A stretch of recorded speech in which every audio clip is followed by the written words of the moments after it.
Ever wonder why the strongest people you know are fighting the hardest battles no one sees? Here's something nobody's talking about. If you feel called to something greater, if you know deep down you're meant for more, you're probably facing spiritual attacks that others aren't. And let's just put it out there, the battle with lust, it's hitting you differently, isn't it? I used to think it was just me that I was broken somehow, until I discovered something in Scripture that changed everything. The most powerful figures in the Bible, those chosen for greatness, faced this exact same battle, and there's a reason why. So, if you've been beating yourself up, wondering why you, someone with so much faith, keeps struggling with this, stay with me. Because what I'm about to share isn't just theory, it's the truth that finally set me free. Let's get real for a minute. This battle isn't just about willpower or discipline. It's spiritual warfare. When I first read Ephesians 6:12, it hit different. For we do not wrestle against flesh and blood, but against principalities, against powers, against the rulers of the darkness of this age.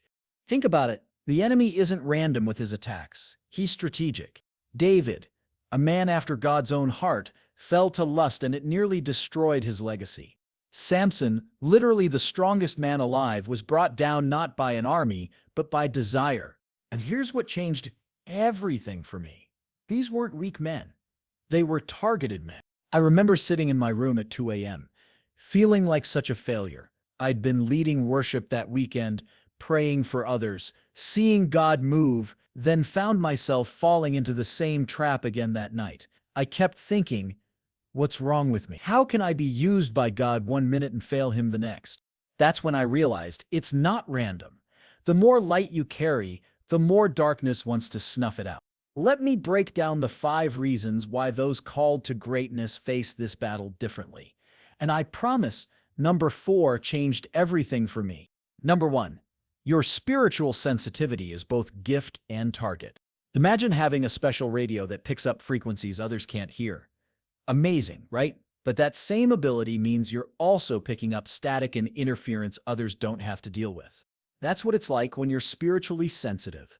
You feel God more deeply, but you also feel spiritual warfare more intensely. The enemy doesn't need to attack those who aren't a threat, but you're on his radar. When's the last time you felt spiritually attacked right before a breakthrough? Drop an I in the comments if you know exactly what I'm talking about. Number 2, the loneliness of being set apart.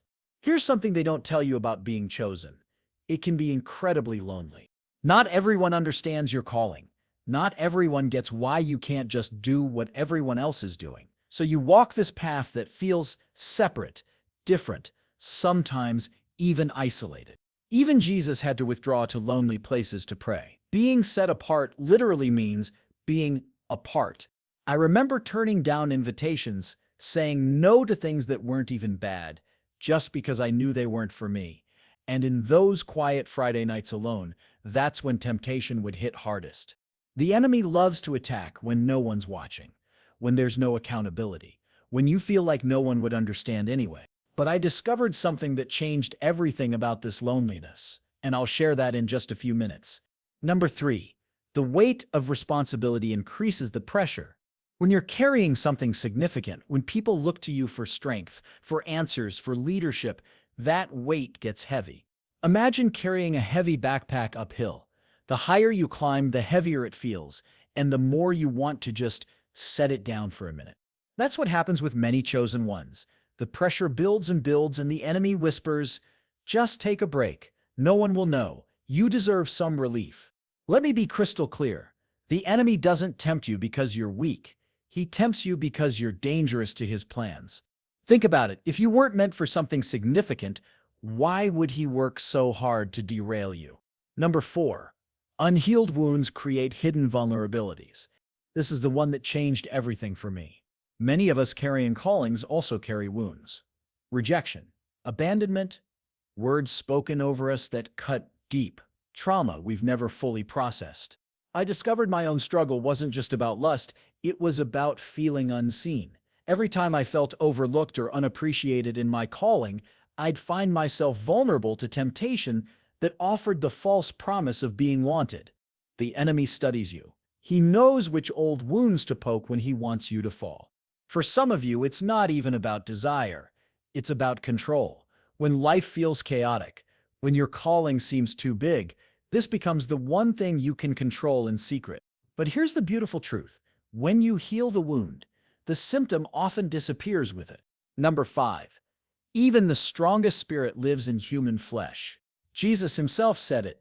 The spirit is willing, but the flesh is weak. No matter how anointed you are, how spiritual you feel, how close to God you walk, you still live in a human body with human desires. And sometimes we expect ourselves to be superhuman. It's like expecting yourself to never get hungry just because you're on a spiritual journey. Your body doesn't know you're fasting for breakthrough, it just knows it wants food. The problem isn't having desires. The problem is where we go to fulfill them. So if this battle is so intense for those who are chosen, is there any hope? Actually, yes. And it's not just about trying harder. Let me share the 4 keys that changed everything for me and have helped thousands break free from this cycle. The first key: name the real battle. Stop fighting symptoms and start fighting the real enemy. This isn't just about lust or temptation. It's spiritual warfare against your purpose. The moment I stopped saying I have a problem with lust and started saying I'm under attack because of my calling, everything shifted. We aren't fighting against flesh and blood, so stop fighting yourself and start fighting the real battle. The second key: build spiritual stamina, not just emergency prayers. Most of us only pray intensely when we're already tempted. That's like only training for a fight when you're already getting punched. Daily prayer, scripture meditation, worship when no one's watching. These aren't religious activities. They're building spiritual muscle for the battles you know are coming. The third key: break the isolation. The most dangerous lie is that you're the only one struggling. Who knows the real you? Not the Instagram you, not the Sunday morning you. Who knows your actual battles? The day I finally told someone, a trusted friend who didn't judge me but also didn't let me off the hook, was the day light finally broke through the darkness. And the fourth key: heal the root, not just the behavior. Ask yourself, what am I really looking for in these moments of temptation? Connection? Control? Comfort? Validation? When you address the real need, when you let God heal that original wound, the pull of temptation loses its power. You were chosen for a reason. Your calling matters. And the fact that you're fighting this battle isn't proof of your failure, it's evidence of your importance in this spiritual war. I want you to know you're not alone in this. Here's my question: will you keep fighting this battle alone? Or will you finally use the weapons and strategies God has already provided? Drop a simple "I'm chosen" in the comments if this message spoke to you today. No one needs to know what you're battling, just that you're claiming your purpose despite the attacks. I'm with you in this fight. See you in the next video.